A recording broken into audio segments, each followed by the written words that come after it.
किराए के मकान या दुकान के लिए जो एडवांस या पगड़ी की रकम दी जाती है, क्या उस पर ज़कात मालिक के मकान देगा या किराएदार? हाँ, देखिए, ये जो डिपॉजिट दिया जाता है, ये डिपॉजिट कर्ज होता है।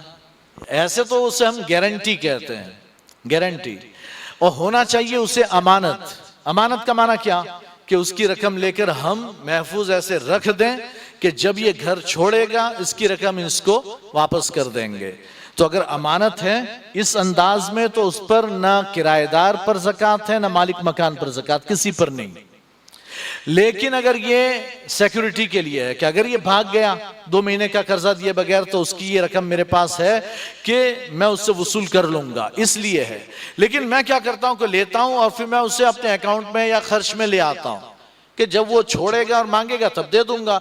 तो ये हो जाती है कर्ज की तरह, कि गोया उसने मुझे कर्ज दिया है ना। अब जब कर्ज दिया है और मैंने यूज किया, फिर जब वो जाएगा तो मैं उसकी रकम उसे सिक्योरिटी जो थी वो वापस कर दूंगा। तो फिर ये मेरी मिल्कियत नहीं है, और जब मेरी मिल्कियत नहीं तो मैं ज़कात क्यों दूं? तो ये उसी की मिल्कियत है, लेकिन उसके कब्जे में भी नहीं है ना।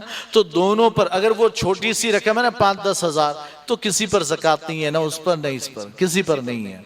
लेकिन अगर आजकल लोगों ने एक नया हिसाब लगाया हुआ है कि लाखों लाख में देते हैं, है ना, फिर वो हाई डिपॉजिट, यानी क्या कहते हैं उसको, हैवी डिपॉजिट, तो वो होता असल में कर्जा ही है।